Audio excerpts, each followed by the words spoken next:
Good morning everyone. In our previous video we have discussed about the movement and the locomotion, in which we have discussed about the functions of the human skeleton and we have discussed about the constituents of the skeleton. Now we are going to discuss about the constituent of the skeleton system. First part, that is bone. That you know that bone is a chief component of our skeleton system and it consists of two main parts, that is organic and the inorganic materials. That means our skeleton system, our bone, are made up of mainly the two constituents. One is organic and the another one is inorganic material.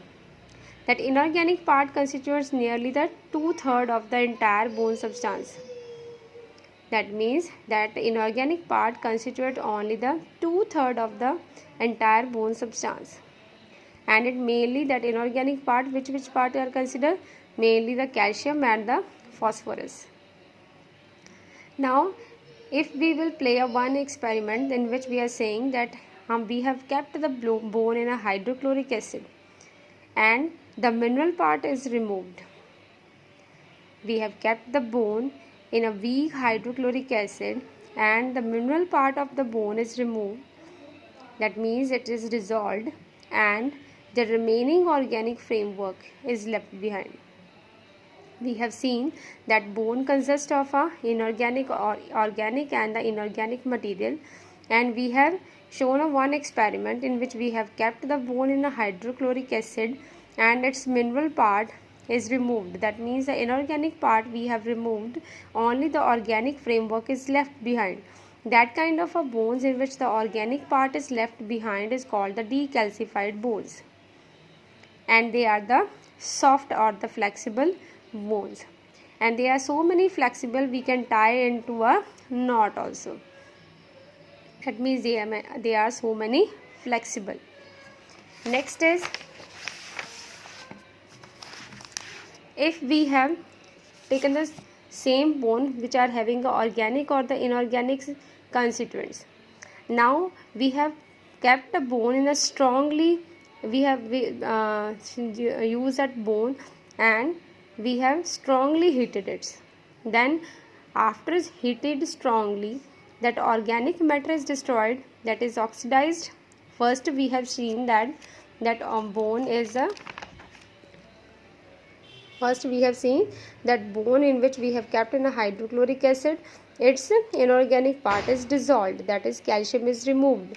And now we have kept the bone in a strongly heated situations in which the bone is completely oxidized and only the mineral part will remain. That means the organic matter is destroyed.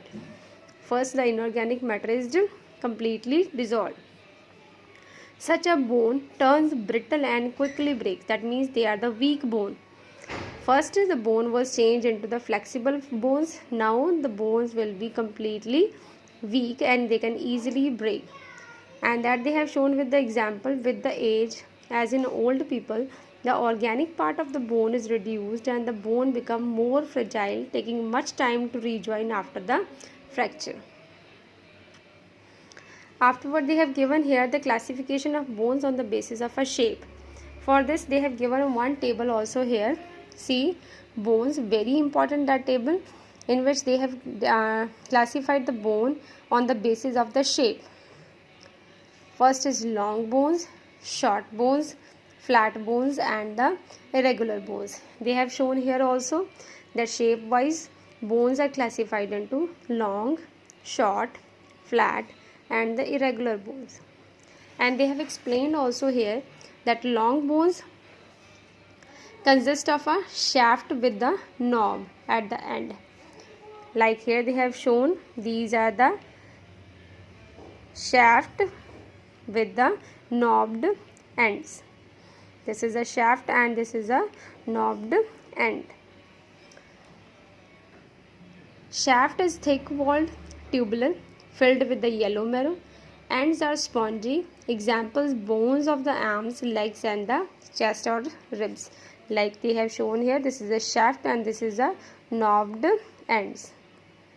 And they have shown here, this is a yellow marrow. We have already discussed here, that is a shaft is thick walled, tubular, filled with the yellow marrow. Afterward they have given here short bones. Short bones, those who are the box like spongy bones, show little movement. Example, ankle or the wrist. You have to be learn the examples also. Next is flat bones. Consists of a two or more parallel plates of compact bones. Example, shoulder blade, skull or the sternum. Those who are having a flat bones. Irregular bones, complex shape, vary in amount of a bone tissue because they are the irregular, they can be of any shape. Example, facial bones and the vertebral bones. Facial bones, those who are the face, though our face are having a which kind of a bones, they are the facial bones and the vertebral bones.